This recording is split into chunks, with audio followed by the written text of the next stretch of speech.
Hello everyone, कैसे हैं आप सब। स्वागत है आप सबका एमके क्लासेस में।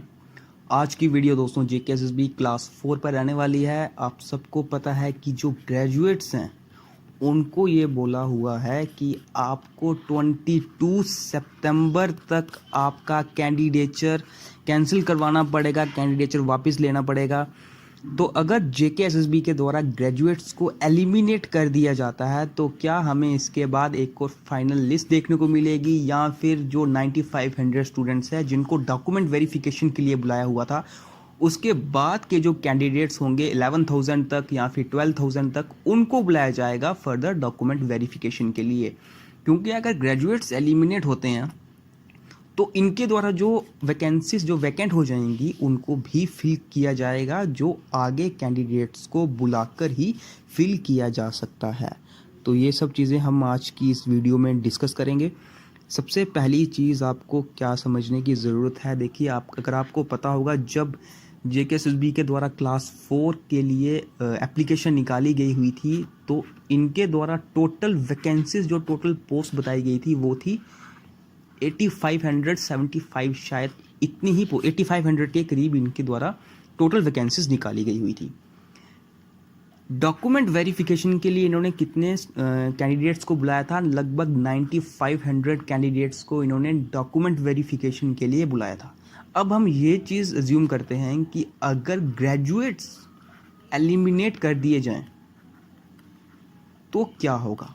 अगर जेकेएसएसबी के द्वारा ग्रेजुएट्स एलिमिनेट कर दिए जाएं तो क्या होगा, ठीक है। अब सपोज करो कि 9500 जो ये डॉक्यूमेंट वेरिफिकेशन जिनकी हो चुकी है, आपको पता होगा इनमें से 2000 जो है वो ग्रेजुएट्स हैं, उनको एलिमिनेट कर दिया जाता है 2000 को, ठीक है। तो बचे हुए 7500 ये वो होंगे जो सिलेक्टेड होंगे और इनका नाम फाइनल लिस्ट में आएगा, ठीक है। लेकिन अगर 7500 जो है ये सिलेक्ट कर दिए जाते हैं इन वैकेंसीज में, तो बची वैकेंसीज यानी कि 1075 वैकेंसीज जो वैकेंट हो जाएंगी क्योंकि ग्रेजुएट्स एलिमिनेट कर दिए जाते हैं, इनको किस तरह से फिल किया जाएगा। तो इनको फिल करने के लिए एक ही जो ऑप्शन जो जेकेएसएसबी के पास बचेगा कि जो आगे फर्दर 9500 स्टूडेंट्स जो इन्होंने डॉक्यूमेंट वेरिफिकेशन के लिए बुलाए थे, इसके आगे वाले जो कैंडिडेट्स होंगे, सपोज करो 11,000 तक हम रखते हैं, उनको ये बुलाएंगे डॉक्यूमेंट वेरिफिकेशन के लिए, क्योंकि ये वैकेंसीज अब इनको फुल करनी पड़ेंगी, ये वैकेंसीज फिल करनी पड़ेगी इनको, ठीक है। तो सपोज करो कि इनको ये बुलाते हैं, ठीक है, जो आगे के कैंडिडेट्स हुए इनको ये बुलाते हैं डॉक्यूमेंट वेरिफिकेशन के लिए।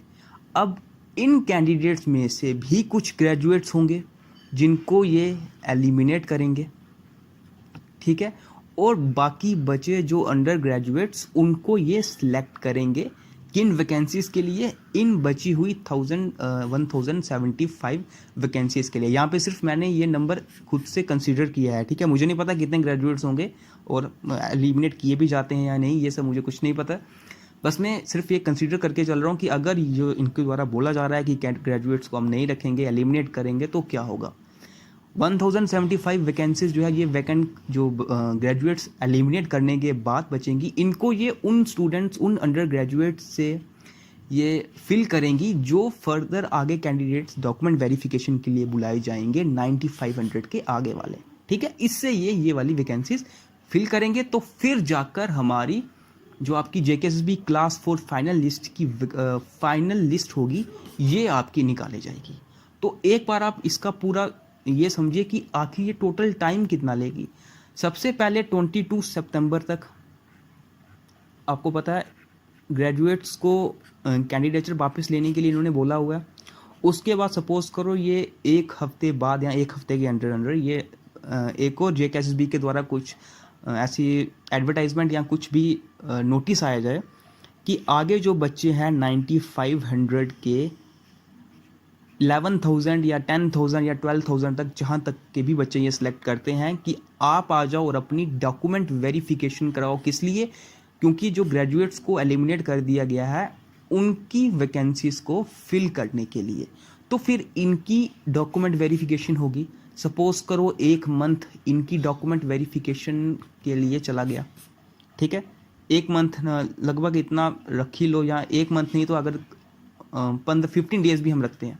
वैसे मैं सबसे ज़्यादा टाइम ही अपने से कंसीडर करके चल रहा हूँ कि मैक्स टू मैक्स 1 मंथ अगर ये रखते हैं, या 15 डेज या 15 डेज टू 1 मंथ तक अगर ये टाइम रखते हैं कि डॉक्यूमेंट वेरिफिकेशन के लिए जो आगे बच्चे हैं उनको बुलाते हैं, और उसके बाद फिर ये उसमें से ग्रेजुएट्स को एलिमिनेट करेंगे, एंड फिर अंडर ग्रेजुएट्स को जो इस वैकेंसीज में ये डालेंगे, ठीक है। तो उसमें भी आपका 15-20 डेज उसमें भी लग जाएंगे, तो टोटल आप 1 मंथ प्रोसेस आगे और कंसीडर करके रख सकते हो कि आगे भी 1 मंथ और टाइम लगेगा।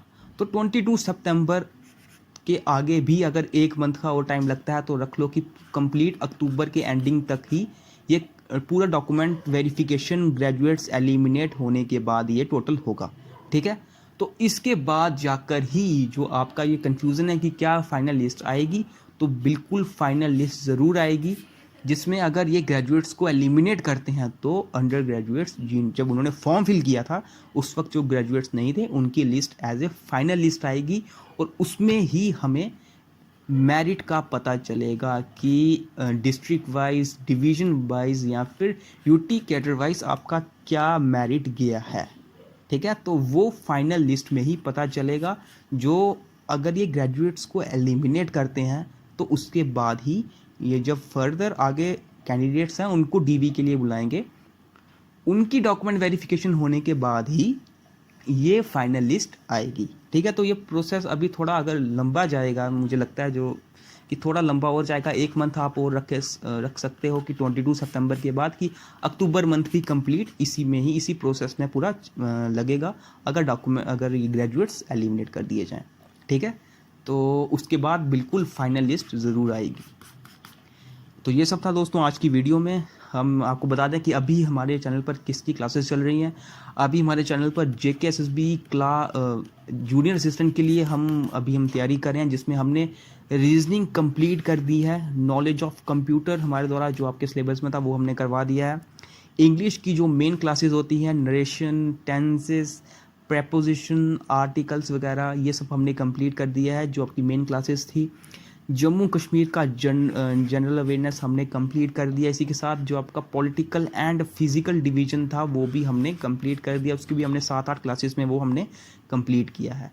अब बचे हुए आपकी एक तो मैथ सेक्शन है, ठीक है। मैथ सेक्शन के लिए आपने बोला था कि आप स्पीड, डिस्टेंस एंड टाइम वो करवा दीजिए, तो स्पीड, डिस्टेंस, टाइम हम स्टार्ट कर देंगे।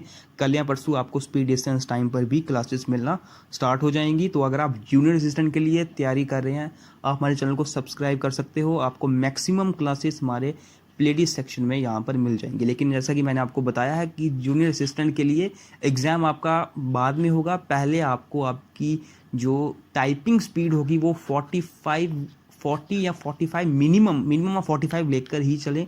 45 to 50 इससे ऊपर ही रखनी पड़ेगी।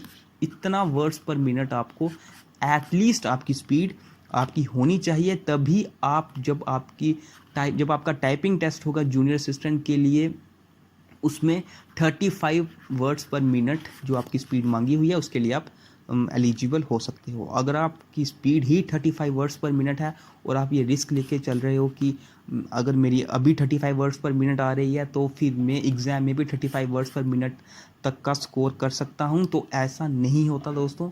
आपको मिनिमम 45 to 50 वर्ड्स पर मिनट की स्पीड रखनी होगी। उसके बाद ही आप एलिजिबल होंगे जो आगे जूनियर असिस्टेंट का टेस्ट होगा, जो एग्ज़ाम होगा 80 मार्क्स का, ठीक है, जिसमें आपको 80 मिनट्स का टाइम मिलेगा। तो उसके लिए भी दोस्तों हम टेलीग्राम पर क्विज़ कंडक्ट करवाएंगे। वो आप एग्ज़ाम की टेंशन मत लो, लेकिन पहले आप अपने से जो ये आप खुद कर सकते हो 45 to 50 वर्ड्स पर मिनट, इसके लिए आपको तैयारी करनी पड़ेगी, ठीक है। तो जो भी जूनियर असिस्टेंट के लिए तैयारी कर रहे हैं हमारे चैनल को सब्सक्राइब कर सकते हो। जल्दी ही हम बाकी एग्ज़ाम्स के लिए टेलीग्राम क्विज़ स्टार्ट कर लेंगे। एंड अभी आपको कुछ क्विज़ेस जो है वो आपको हमारे चैनल पर मिल रहे होंगे जो आपके सिलेबस में है, अकाउंट असिस्टेंट, सब इंस्पेक्टर वगैरह, ठीक है। तो बाकी जो इंपॉर्टेंट क्विज़ेस है वो भी हम जल्दी यूट्यूब पर स्टार्ट कर देंगे। एंड आप तैयारी रखिए। बस आपके मैक्सिमम एग्ज़ाम्स जो हैं वो आपको पता होगा 25 सितंबर से आपके एग्ज़ाम्स भी स्टार्ट हो जाएंगे, और उसके बाद जितने भी एग्ज़ाम्स हैं, जितने भी एडवर्टाइजमेंट्स आपकी निकाली गई हुई थी, उनके एग्ज़ाम्स जो है वो JKSSB कंडक्ट ऑन टाइम करवाएगी। तो मिलते हैं आपसे अब नेक्स्ट वीडियो में। नेक्स्ट वीडियो में हम स्टार्ट करेंगे जूनियर असिस्टेंट के लिए स्पीड, डिस्टेंस एंड टाइम।